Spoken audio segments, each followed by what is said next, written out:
तो अधिकार का निर्माण करने के लिए अधिकार क्या होता है उसको समझाने के लिए तो ये कथा है। और इस कथा से मुझे गोस्वामी जी याद आते हैं। इसको तुम लोग लिख लेना, कोई जो रामायण प्रेमी हो, कि गोस्वामी जी ने ये कहाँ कहाँ से क्या क्या पढ़ा, कुछ ज़्यादा कोई बोल नहीं सकता, बहुत विस्तार है। तो वो ऐसा बोलते हैं कि मेरे भगवान का जो स्वभाव है ना, वो ये है कि वो अभिमान अपने भक्तों का नहीं पसंद करते। दुष्ट में अभिमान हो तो समय आएगा उसकी पिटाई करने का, लेकिन अगर उनका भक्त हो कोई तो जन अभिमान न राखें काऊ। अपने जन का, जन माने पंजाबी में जैसे बोलेंगे कि अपना बंदा है, जन शब्द का प्रयोग ऐसे करते हैं, मेरा बंदा है। तो जन अभिमान न राखें काऊ, भगवान अपना, जिसको उन्होंने अपना माना है, आत्मीयता है जहां पर, उसका अभिमान रखते नहीं, बिल्कुल नहीं रखते। उसी समय पिटाई। हमारे नारद जी की कथा में, नारद जी की कथा में गोस्वामी जी ने भाष्य पढ़ा होगा, वहां नारद जी को ब्रह्मचर्य का अभिमान हुआ। गए भगवान के पास, सुनाया भगवान को, और भगवान सुनते रहे। सुनाने में कोई दिक्कत नहीं है, लेकिन जो टोन थी ना उनकी सुनाने की, और जो मुख मुद्रा थी, तो यहाँ लिखा है ना त इक्षत, तो वहाँ भी लिखा कि करुणा निधि मन दीख विचारी, दीख शब्द लिखा, लेकिन त लिखने की बजाय करुणा निधि लिखा। भगवान करुणा निधान है। उन्होंने मन में देखा, पुर अंकुरेव गर्भ तरु भारी, बोले इनके हृदय में गर्व का एक वृक्ष, और वो भी बड़ा भारी वाला वृक्ष, अंकुरित हुआ है अभी। आखिर कोई वृक्ष कितना भी बड़ा हो, लेकिन शुरुआत तो उसकी है ना अंकुर से ही होनी है, चाहे बट वृक्ष क्यों ना हो। करुणा निधि मन दीख विचारी, उर अंकुरेव गर्भ तरु भारी। ये देख तो लिया, देख के चुप नहीं रहे। बेगी सो मैं डारी हूं खारी। अगला संकल्प उनके मन में क्या आता है? बेगी सो मैं डारी हूं खारी, मैं अभी इसको उखाड़ूंगा, क्योंकि पन हमार सेवक हितकारी, क्योंकि मेरा प्रण है कि मेरा जो है तो उसका हित करना है। यहाँ ऐसी बात आई कि ब्रह्म को क्या पड़ी थी, ये निर्गुण ब्रह्म के साथ यही तमाशा है। और अंतिदेव ने कहा, महाराज आप हृदय में सबके बैठे रहते हो, उसका मतलब क्या है? आप देखते रहते हो टुकुर टुकुर, बस भीतर बेचारा दुखी होता रहता है, आप तो संभालते नहीं उसको। तो ये हमारा सगुण ब्रह्म जो है, वही ब्रह्म जब अंतःकरण की अपेक्षा से अथवा भक्ति की अपेक्षा से देखा जाता है तो उसमें करुणा दिखती है। भक्ति की अपेक्षा से ब्रह्म करुणा निधि है। ये तो अपेक्षा की बात है। दुष्टता की अपेक्षा से कालदंडधारी है, हाँ, लेकिन भक्ति की अपेक्षा से वही करुणा निधि है। और करुणा निधि प्रभु का स्वभाव ये है कि वो निष्क्रिय नहीं रहते, ना ना ना, ही इज वेरी एक्टिव। अब कोई संत तुलसीदास जी ने कहा होता तो शायद शंका भी कोई कर ले, लेकिन यहाँ किसने कहा? ये श्रुति बोलती है, तो थोड़ा सा उस पर बल आ जाना चाहिए। त ऐक्षंत, उसने देखा, क्या देखा कि अरे ये तो अभिमानी हो गए,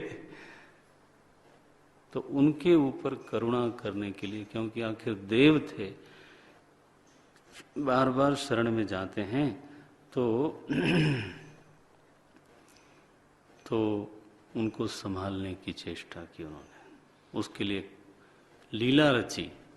और तुलसीदास जी ने भी कहा कि भगवान ने लीला रची।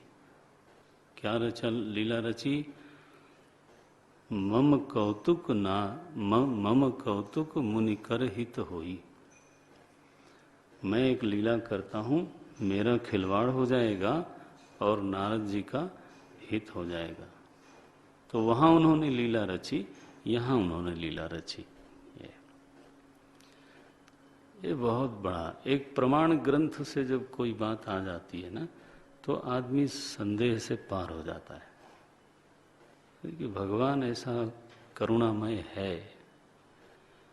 ये जो केवल द्वैती की बात करते हैं वो अद्वैत को छोड़ देते हैं।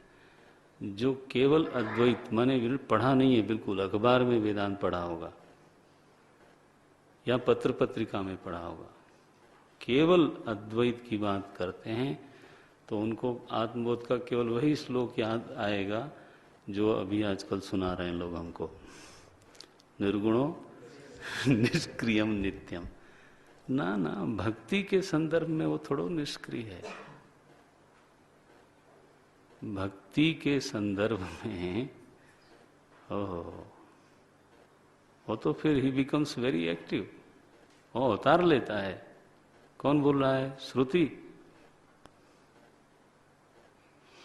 लीला रचता है, श्रुति बोलती है। और फिर हमारे संत लोग इसी श्रुति मत का संवहन करते हैं, अपने मत का नहीं, जो श्रुति से उनको प्राप्त है, गुरु परंपरा से प्राप्त है ना, सत संप्रदाय से प्राप्त है, उसका संवहन करते हैं। वो तो केवल एक पूरी परंपरा में एक कड़ी बनते हैं, परंपरा नहीं शुरू करते ना, बिल्कुल नहीं। और उसमें कोई रुचि भी नहीं होनी चाहिए। ये क्या है?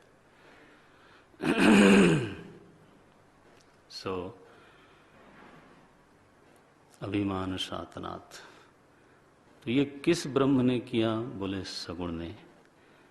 बोले मालिक, ये जो सगुण है इसका तो आपने खंडन कर दिया था। कहाँ? पहले खंड में, नेदम यदिदम उपासते, नेदम यदिदम उपासते। ये श्रुति आप ही ने किया था माता जी। आपने कहा था तदेव ब्रह्मत्वम विद्धि, जो विदित और अविदित से परे है, जो श्रोत्र का विषय नहीं बनता, बल्कि श्रोत्र जिसके कारण श्रोत्र है वो ब्रह्म है। प्रत्यक इदम जो है वो ब्रह्म नहीं है जिसकी तुम उपासना करते हो।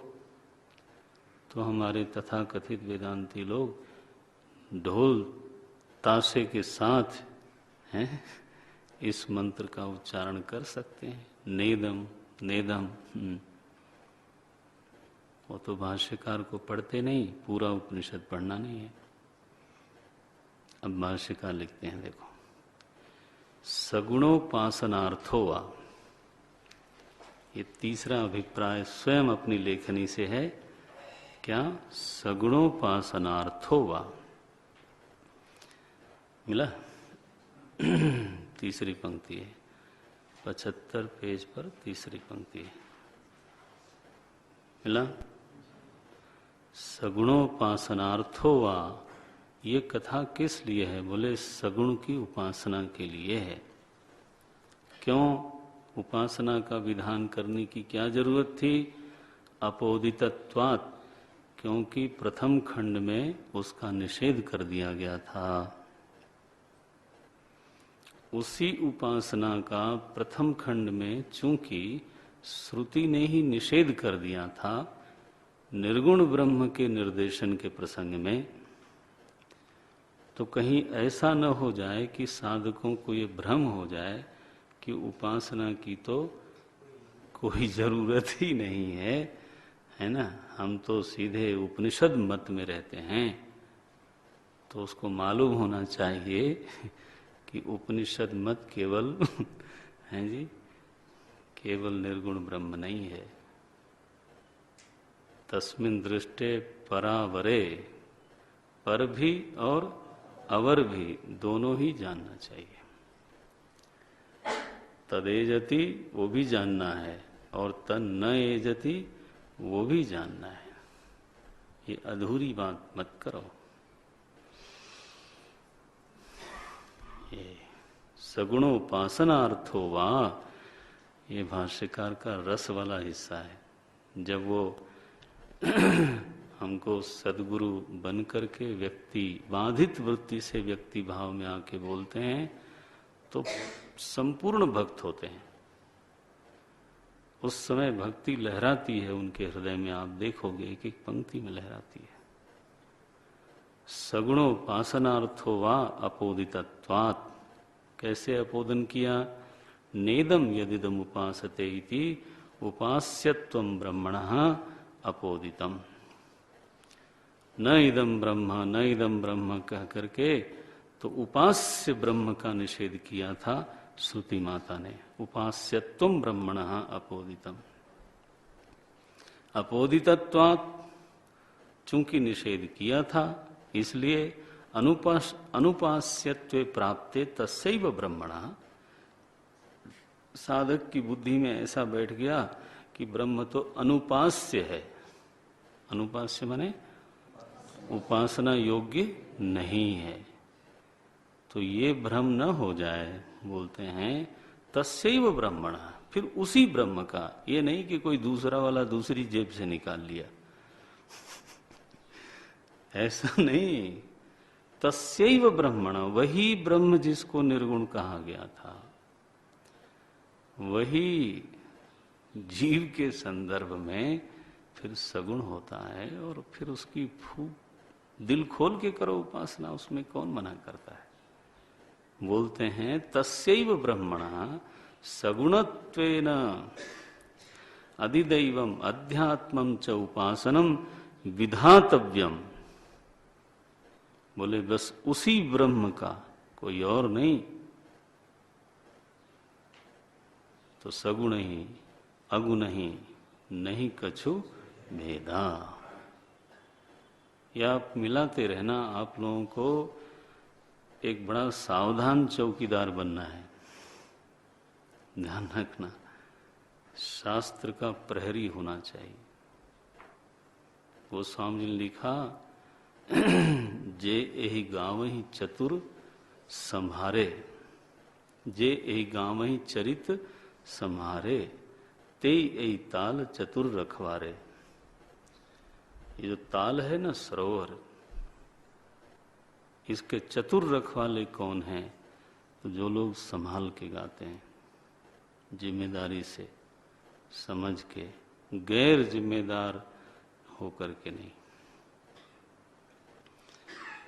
बोलते हैं तस्यैव तस्यैव ब्रह्मणः, उसी ब्रह्म का सगुणत्वेन, सगुण रूप से फिर अधिदैव करके और अध्यात्म करके उपासना का विधान करने के लिए श्रुति माता ने स्वयं ये कथा आरंभ करी है।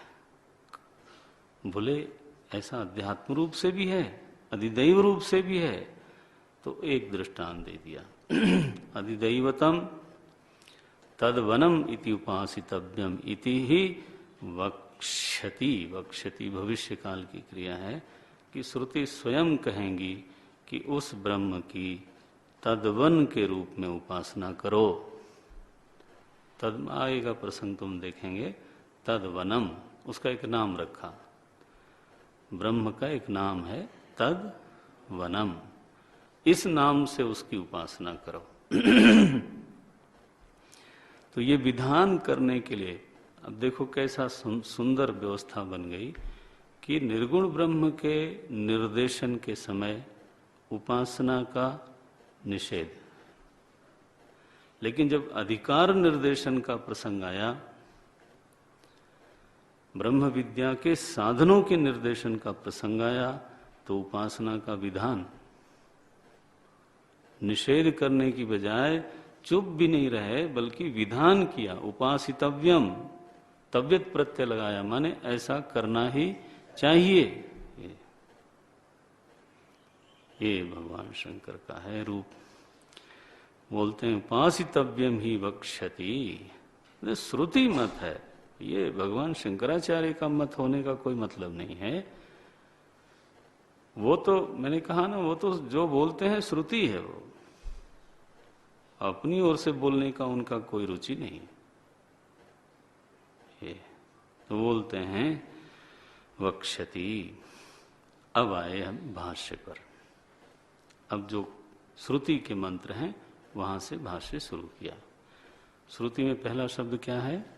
ब्रह्म देवेभ्यो विजिज्ञे।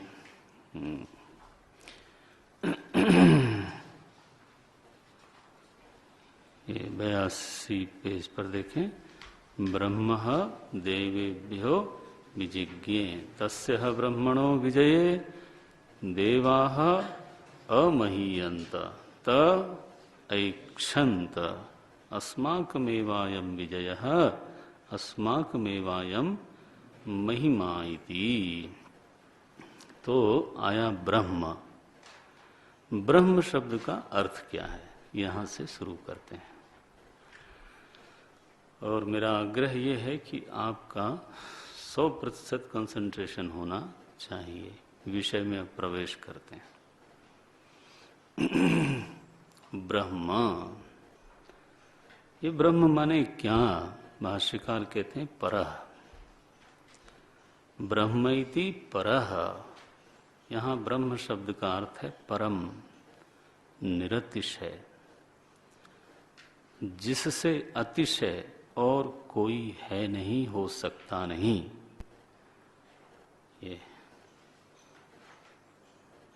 यहां कोई अपर ब्रह्म शब्द ऐसा जोड़ना नहीं, ये बुरी बात है।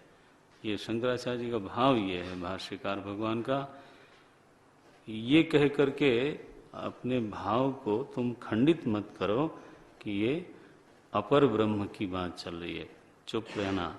ये बोलते हैं ब्रह्म इति, आग्रह देखना, ब्रह्म इति परः।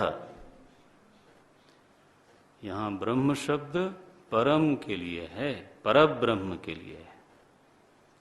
बोले भगवान ऐसा आप क्यों बोलते हैं, ब्रह्म इति परः?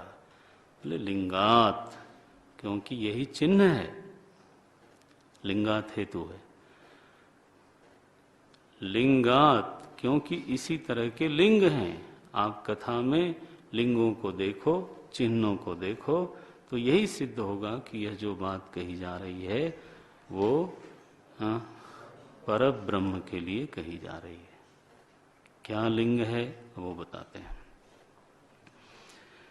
बोले नहीं, अब ये तो पंक्तियां ऐसी है ना, भगवान भाष्यकार के हृदय की भक्ति जैसे छलछलाई हुई हो, उसकी अभिव्यक्ति है, छलकती हुई भक्ति की अभिव्यक्ति है। ये 3-4 पंक्तियां तो बिल्कुल रट लेनी चाहिए, दिल में बैठाना चाहिए। क्या लिखते हैं?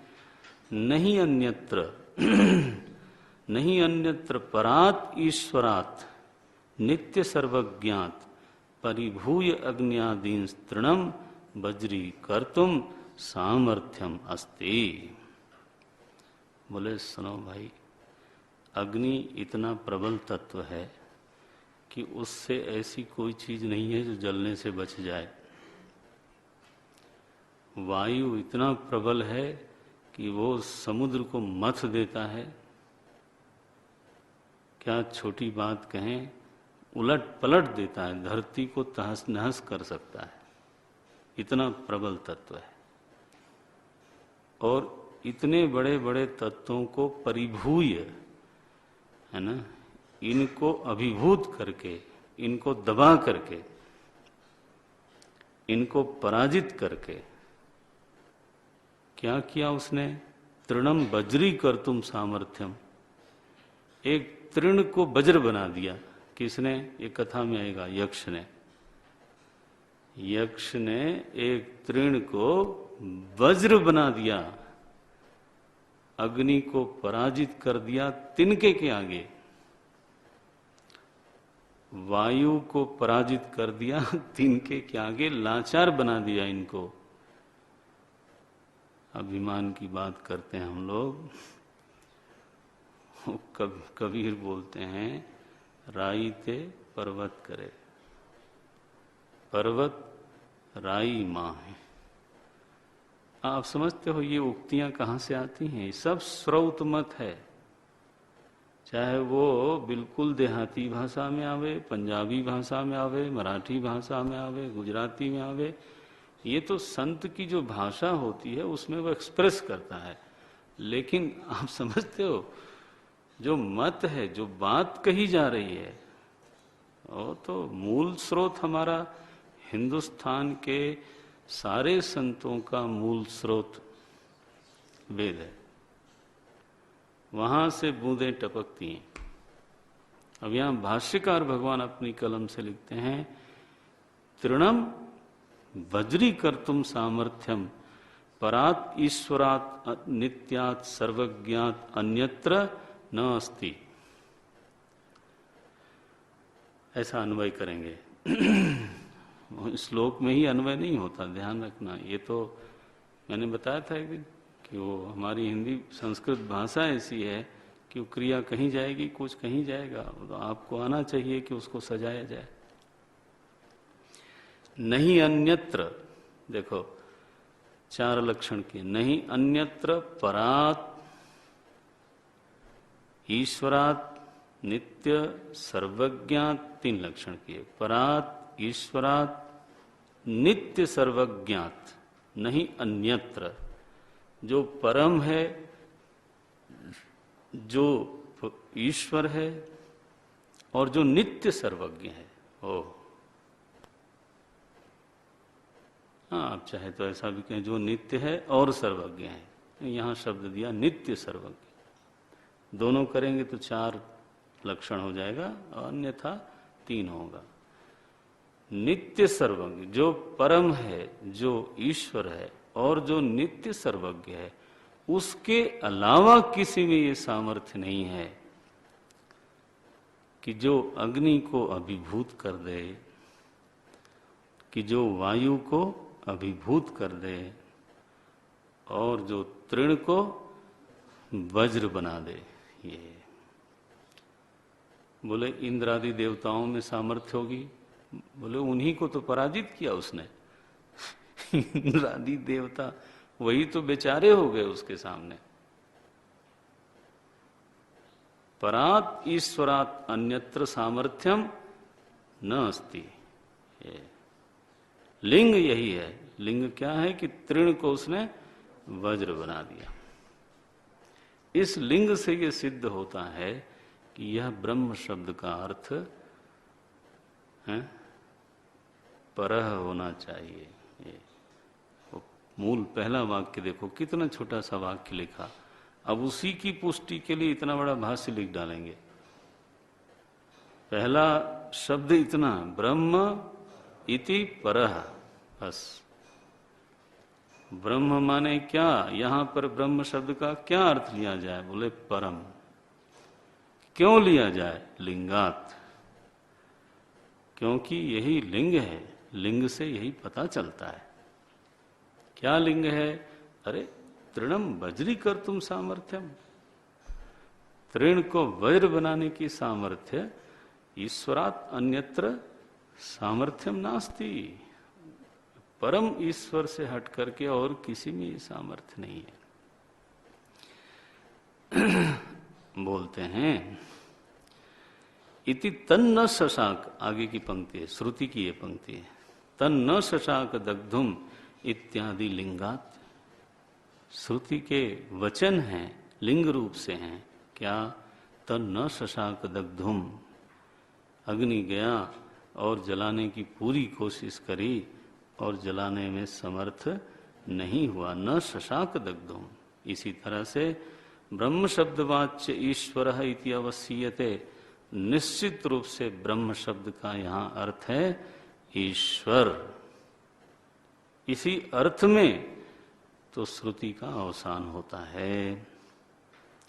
नहीं अन्यथा, फिर से बोलते हैं कि अगर ऐसा न होवे तो आप समझो ये घटना घट ही नहीं सकती। नहीं अन्यथा अग्नि ही तृणम दग्धुम न उत्सहते वायुर्वा आदातुम।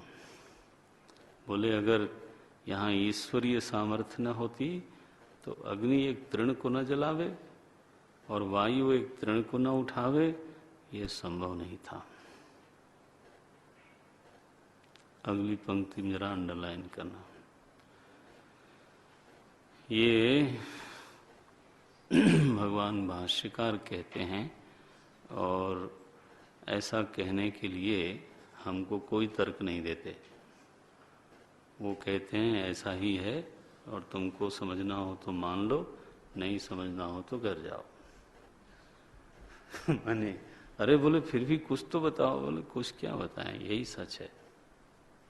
इसको बोलते हैं प्रौढ़वाद। मैंने बोला था एक दिन, बोला था ना प्रौढ़वाद। तो स्टेटमेंट दिया, बात खत्म हुई। आपको समझाने का कोई उनमें रुचि नहीं है। ये तो फिर तर्क वितर्क करना ऐसे महापुरुषों का समझो करुणा है। जैसे श्रुति अगर तर्क करे तो वो बिल्कुल उस समय करुणार्द्र हो गई है, नहीं तो श्रुति को क्यों तर्क करना है। श्रुति अपना घोषणा करे सत्य का और शांत हो जाए, बात खत्म हो। अब आपको समझ में आता है तो ठीक, नहीं आता है तो ठीक, बात खत्म। सच तो ये है। तो भाष्यकार क्या बोलते हैं यहाँ पर, ईश्वर इच्छया, देख रहे हो, ईश्वर इच्छया तृणमपि वज्रो भवति इति उपपद्यते। ईश्वर की इच्छा हो तो तृण भी वज्र होता है, हो सकता है। बोले महाराज आप तो तर्क के शिरोमणि हो, हैं? कैसे होता है ये, आप भी ऐसे मानते हो? बोले यही सच है और इसके लिए मैं कुछ बोलने वाला नहीं हूं, ऐसा होता है। ईश्वर इच्छया तृणमपि वज्रो भवति, तृणमपि वज्रो भवति इति उपपद्यते। कबीर को मिलाओ जरा, राई से पर्वत करे, क्या फर्क है?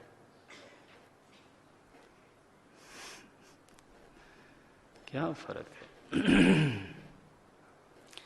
सीम की चाप सकई कोई तासु, हाँ, बड़ रखवार रमापति जासु। गोस्वामी बोलते हैं उसकी सीमा को कोई छू नहीं सकता जिसके रखवाले मालिक साहब हो। तो बोले तो तुलसीदास जी की भक्ति है। अब लो शंकराचार्य जी को सुनो। तुलसीदास जी की भक्ति तो ठीक है, अब शंकराचार्य जी को सुनो और वो श्रुति का आश्रय लेके बोलते हैं।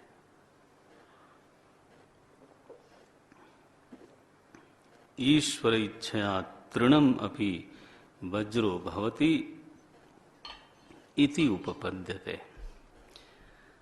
बोले तत्सिद्धि, ये सारी ही पंक्तियां आपको बिल्कुल हृदयंगम करनी पड़ेंगी। अमृत पंक्तियां हैं, अन्यत्र मिलेंगी नहीं जल्दी। जल्दी क्या, मिलेंगी नहीं, सिंपल बात है। इतना सॉफ्ट होने की क्या जरूरत है, जो बोलना है बोलना ही चाहिए। बोलते हैं तत्सिद्धि ही जगतो नियत प्रवृत्ते है, हेतु दिया।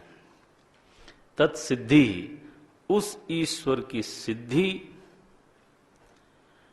कैसे होती है? बोले जगत की एक नियमित प्रवृत्ति को देखकर होती है। तो नियत प्रवृत्ति है, हेतु है, और इस हेतु का साध्य कौन है? ईश्वर। अब मैं आपके अनुमान प्रमाण की तरफ जा रहा हूं। जो आपने सीखा है प्रमाण मीमांसा के समय समय निकाल के उसको दोहराते रहना चाहिए। बहुत लोगों ने लिखा, उस समय लिखते रहे, तो उसको देखना चाहिए। एक होता है साध्य, यानी जिसकी आप प्रतिज्ञा कर रहे हो, और उस साध्य का जो साधन होता है उसको बोलते हैं हेतु। हेतु के द्वारा साध्य की सिद्धि की जाती है। और यह जो हेतु है, उसमें तो मेरे ख्याल से 6-7 कक्षाएं गई होंगी अनुमान प्रमाण में। तो अनुमान प्रमाण 3 तरह का होता है। तो पूर्ववत, दृष्ट अनुमान और सामान्यतो दृष्ट अनुमान, 3 तरह का अनुमान प्रमाण होता है। और इस अनुमान प्रमाण में जो व्याप्ति होती है, हेतु और साध्य के बीच में जो व्याप्ति होती है, वो व्याप्ति भी 3 प्रकार की होती है।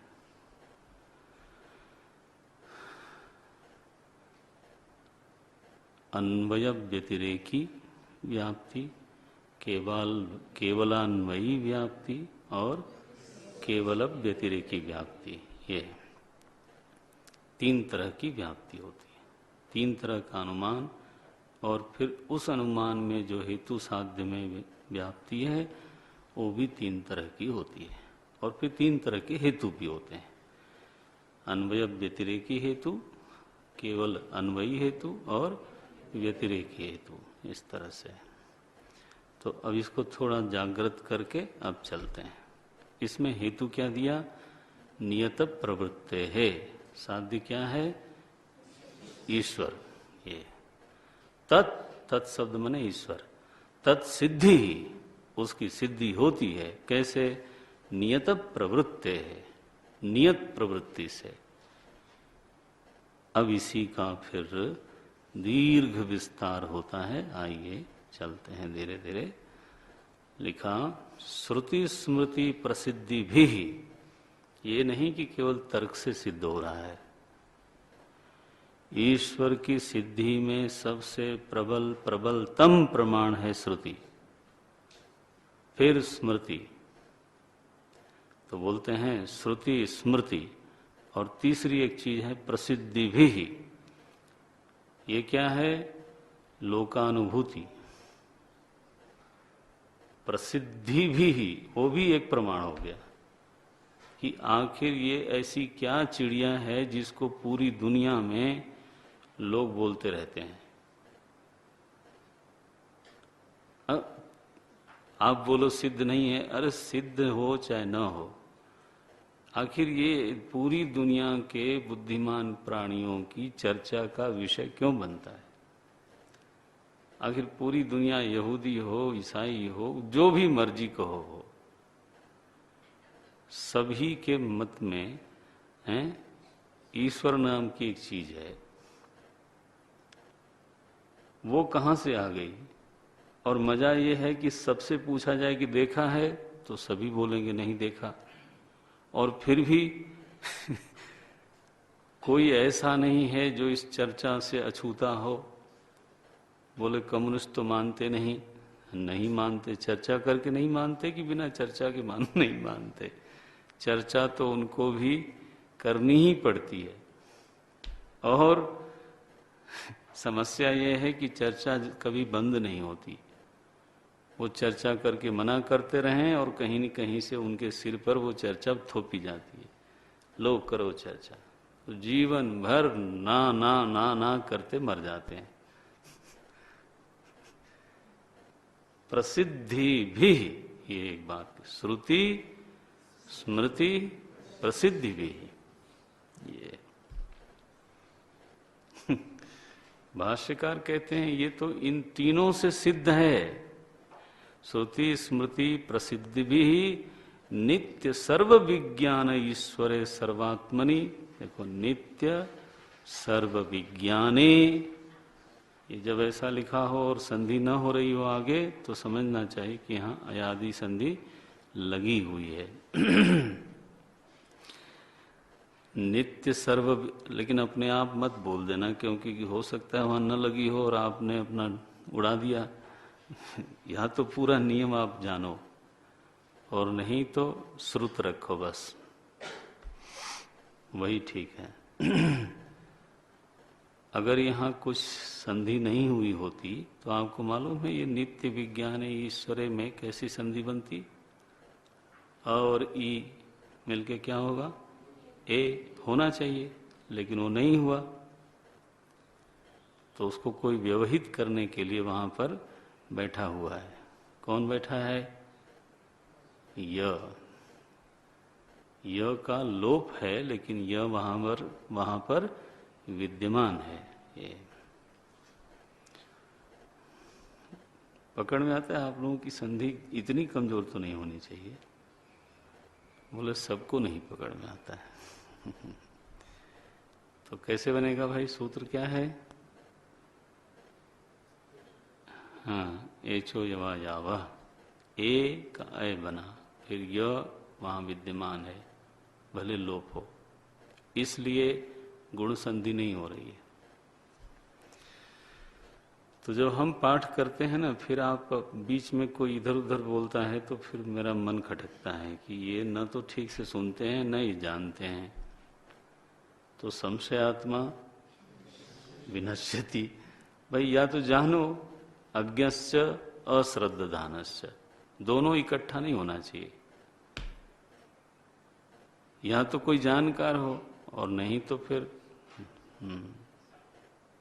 ये तो ये बोलते हैं श्रुति स्मृति प्रसिद्धि भी नित्य सर्व विज्ञाने ईश्वरे सर्वात्मनि सर्वशक्तौ सिद्धे अपि। बोले मैं कोई पहली बार ईश्वर को सिद्ध करने जा रहा हूं, ऐसी भूल मैं नहीं करने वाला हूं। सिद्धे अपि, वो तो सिद्ध ही है। कैसा है वो, कैसा सिद्ध है, सर्वशक्तौ, वह सर्वशक्ति है। देखो ये भाष्यकार का व्याकरण की सावधानी। हम लोग लौकिक भाषा में बोलते रहते हैं, और मैं भी आप लोगों की वजह से बोल देता हूं कभी, कि ईश्वर सर्वशक्तिमान है, बोलते हैं ना हम लोग, सर्वशक्तिमान।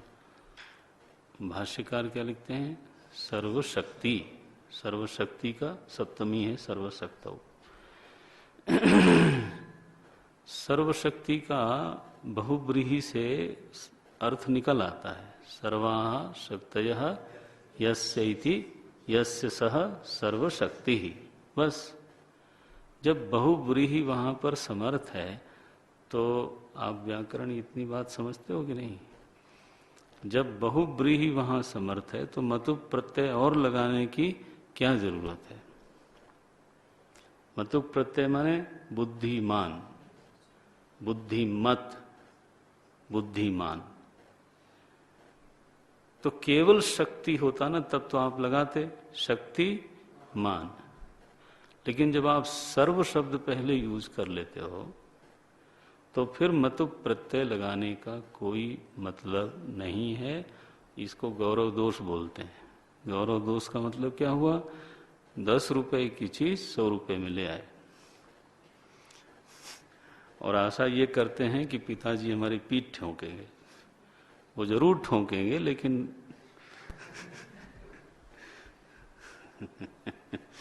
तो गौरव दोष माना जाता है। जब बहुब्रीहि यहां समर्थ है तो भाष्यकार यहां देखो मतु प्रत्यय लगाते नहीं, और आप ध्यान से देखना कहीं लगाते नहीं। जहां सर्वशक्ति शब्द आया, सर्वशक्ति बस, सर्वशक्तिमान नहीं। इन चीजों पर ध्यान देते रहना, तब आपकी भी सावधानी थोड़ी बढ़ेगी।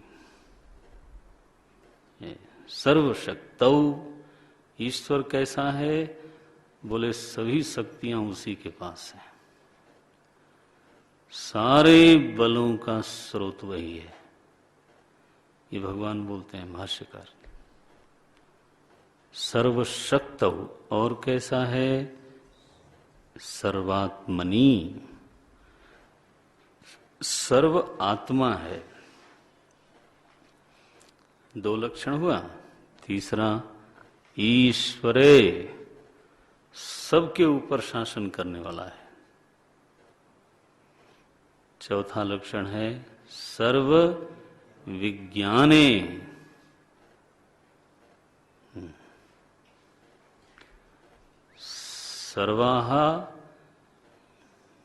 सर्वाणि विज्ञानानि यस्य सह सर्वविज्ञानः तस्मिन् सर्व विज्ञाने, ऐसा बनेगा शब्द। ये बहुब्रीहि करके फिर सप्तमी लगाई गई।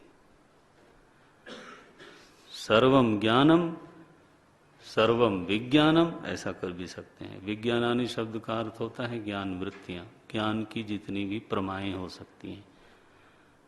आपको बहुवचन नहीं बनाना है तो एक वचन में रखो। कैसे बनाएंगे?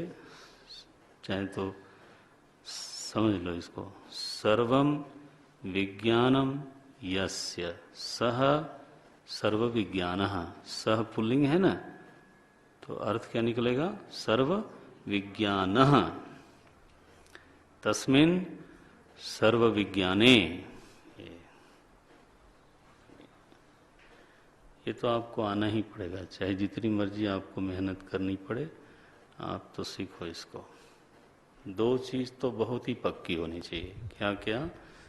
संधि और समास, क्योंकि भाष्य में तो मदद मिलती है उससे। खुलता ही तभी है। तो यहां भी बहुब्रीहि है और सर्वशक्तौ में भी बहुब्रीहि है। सर्वशक्तौ, सर्वात्मनि, ईश्वरे, और चौथा लक्षण सर्व विज्ञाने। कैसा सिद्ध हुआ है ईश्वर? बोले सारे ज्ञान जिसके पास है, सारे ज्ञानों का जो स्रोत है, समूची ज्ञान राशि का जो आश्रय तत्व है, उसका नाम है सर्व विज्ञान। चार लक्षण हो गए। और अब बोलते हैं नित्य। नित्य है, नित्य शब्द विशेषण के रूप में भी यूज कर सकते हैं। नित्य सर्व विज्ञाने, माने उसमें जो सारा का सारा ज्ञान है वो 2-4 साल के लिए नहीं है। कैसा है? नित्य है। समूची ज्ञान संपत्ति नित्य रूप से जिस आश्रय चेतन में निवास करती हैं, उस आश्रय चेतन का नाम है ईश्वर। ये और समूची शक्तियां जिस आश्रय चेतन में निवास करती हैं, उस ईश्वर का नाम है, उस प्रभु का नाम है ईश्वर। और जो सर्व आत्मा है। आज मैं महाराज जी को चलते चलते सुन रहा था, बड़ा ही प्यारा एक बात कही उन्होंने। वो बोलते हैं कि जो स्वयं शब्द है बड़ा विचित्र है। मैंने स्वयं देखा, तो मैं के साथ भी स्वयं लगा, और तुमने स्वयं किया, हाँ, तो तुम के साथ भी लगा, और उसने स्वयं किया, बोले उसके साथ भी स्वयं लगा। ठीक, तो बोले ये जो स्वयंतता है ना, सभी के भीतर जो एक स्वयंपना है, इसका नाम है सर्वात्मा। हिंदी में कैसा बोलेंगे? सबके भीतर एक अपना आपा है, आपा, स्वयंता, स्वयंपना। वो अहम, त्वम और सह तीनों के साथ लगता है। प्रथम पुरुष में, मध्यम पुरुष में और उत्तम पुरुष में। तीनों ही पुरुषों में स्वयं शब्द कॉमन है। आत्मा ही है वो, वही कॉमन है सभी में। ऐसा विचार करके देखना। तो सर्वात्मनि ये लक्षण हैं, इनको सावधानी से हृदयंगम करना चाहिए।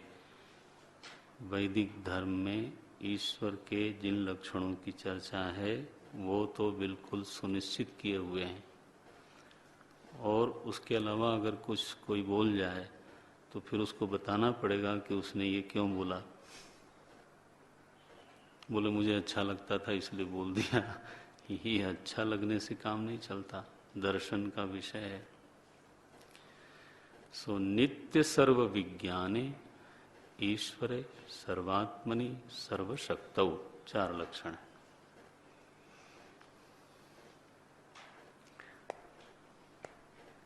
भागवत में कहा सर्वात्मा भगवान ईश्वरो हरिः, 4।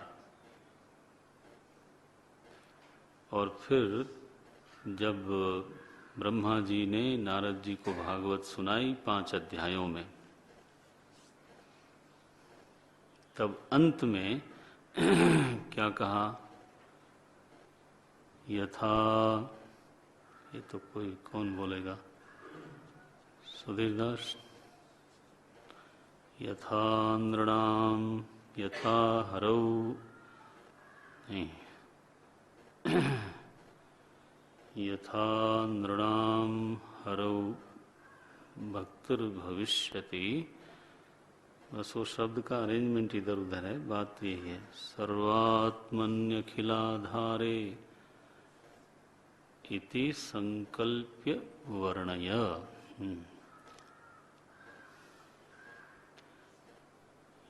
कैसे भाई सुरेश? यथा नृणाम हरौ भक्तिर्भविष्यति। देखो अब ये तो बड़ा मुश्किल है, कहाँ खोजेंगे? इतना थोड़ा भागवत का अभ्यास है, मेरा भी इतना अभ्यास नहीं है। मानस होता तो बोल देता। ये वृंदावन वाले लोगों का इतना अभ्यास होता है, बचपन से पढ़ते रहते हैं। दूसरे स्कंद नहीं, रहने दो, बाद में देखें। यथा हरौ भगवती, हाँ मिल गया, ठीक है। ये यथा हरौ भगवती नृणाम भक्तिर्भविष्यति सर्वात्मन्यखिलाधारे, सर्वात्मन्यखिलाधारे इति संकल्प्य वर्णय। भगवती, हरौ, सर्वात्मनि और अखिलाधारे, वहां भी 4 लक्षण किया। तो आप समझते हो ना, सुचिंतित है ये सब। सर्वात्मनि, अखिलाधारे, हरौ और भगवती।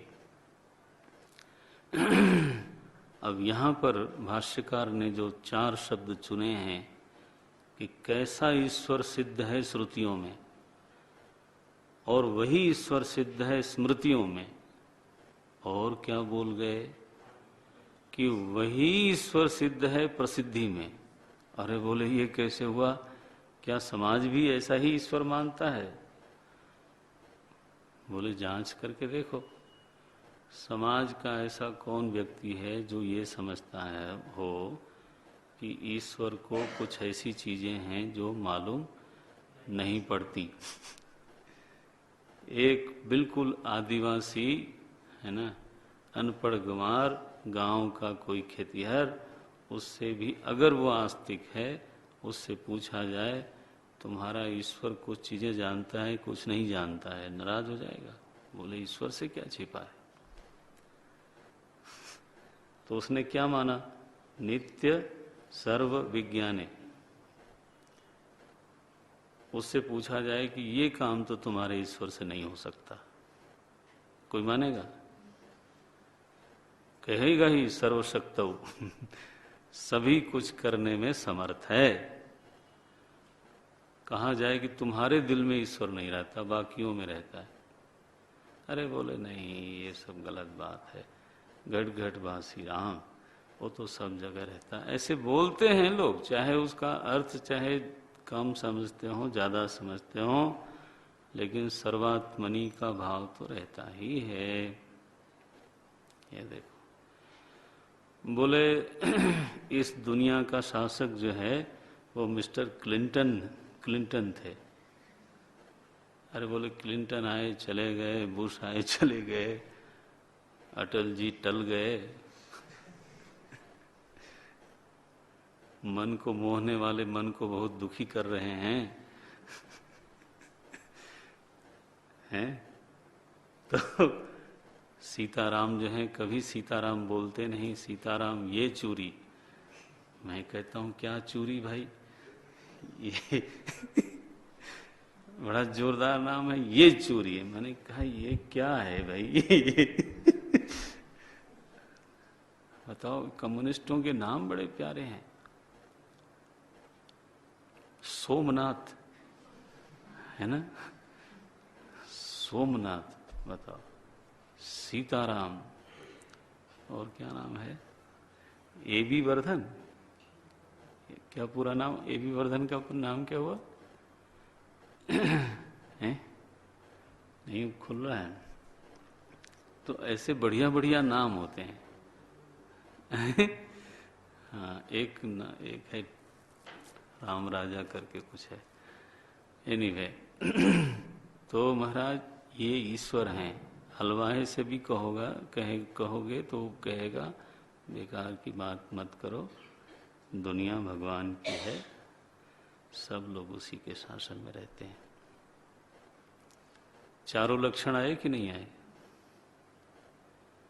वो एक साधारण बिल्कुल अनपढ़ जिसने बिल्कुल क लिखना नहीं जानता होगा, वो बोलेगा सब उसी के शासन में है, सारा ज्ञान उसके पास है, सब शक्ति उसके पास है, और सबके घट में वो रहता है।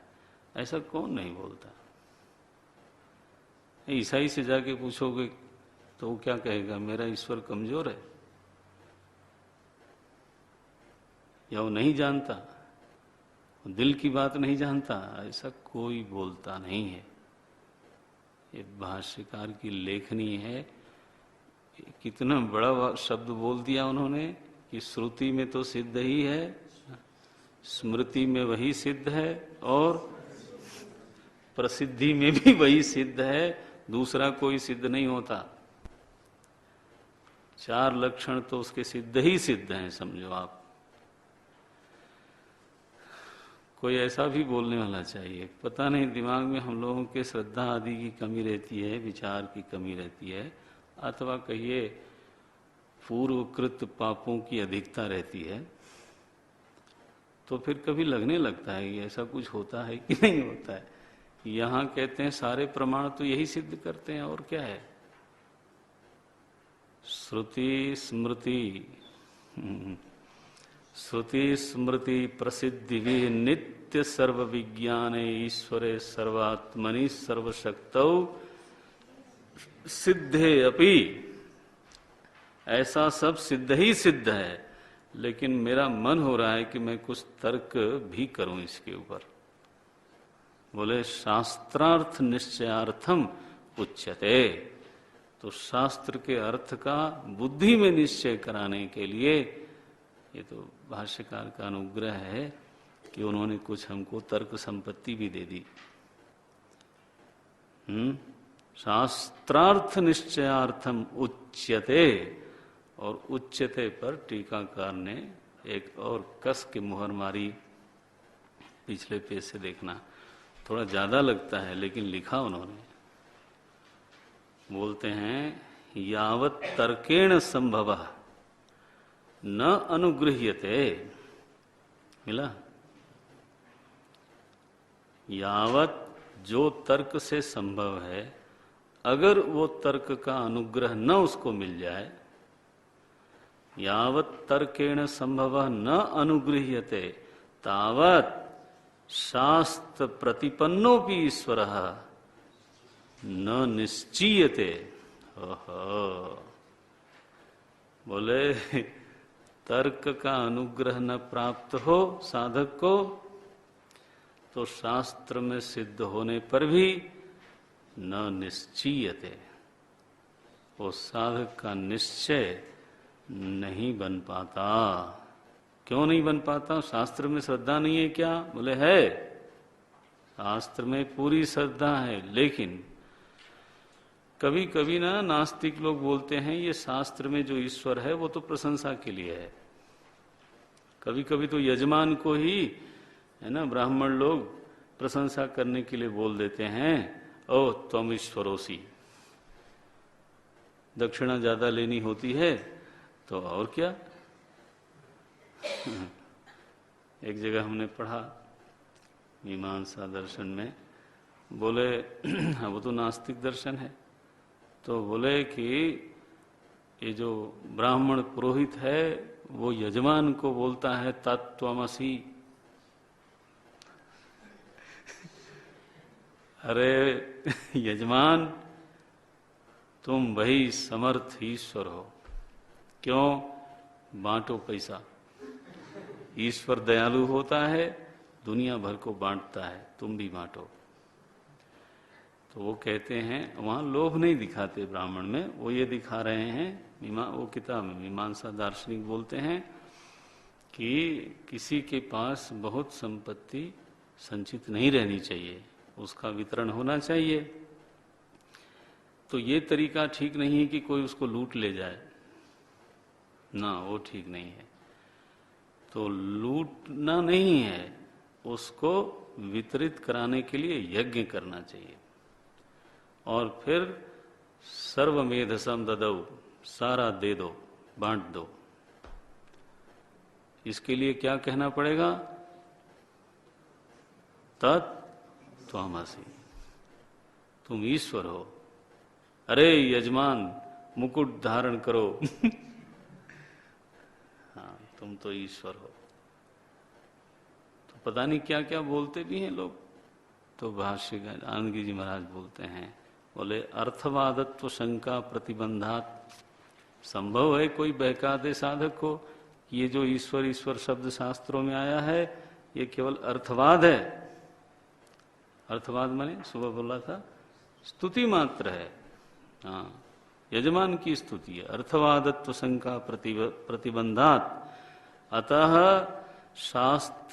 शास्त्रार्थस्य ईश्वरस्य, अपना ईश्वर नहीं, कौन सा? शास्त्र के अर्थ स्वरूप ईश्वर का, शास्त्रार्थस्य ईश्वरस्य निश्चयाय नियमाय सामान्य तो दृष्टम अनुमानम शास्त्र अनुग्राहक रूपम सूत्रेण उच्यते। आहा, उच्यते की ये व्याख्या है। सूत्रेण, सूत्र रूप से बोलते हैं भगवान भाष्यकार। अनुमान कौन सा है? सामान्य तो दृष्ट अनुमान। सामान्य तो दृष्ट अनुमान किस लिए? अनुग्राहक रूपम, शास्त्र की बुद्धि का अनुग्राहक है ये जो अभी भाष्यकार अनुमान करने जा रहे हैं। उच्यते, वो बताते हैं। निश्चयाय नियमाय। तर्क की कितनी महिमा आनंद गिरि जी ने स्वीकार की। बोले शास्त्र में सिद्ध होने पर भी न निश्चीयते, पाचन नहीं हो पाता। जब तर्क का समर्थन मिल जाता है तब वो बात बुद्धि में एकदम टंकित हो जाती है। इसलिए भाष्यकार कहते हैं सिद्धोपि सिद्धेपि शास्त्रार्थ निश्चयार्थम उच्यते। अब निश्चय प्रक्रिया आरंभ होती है।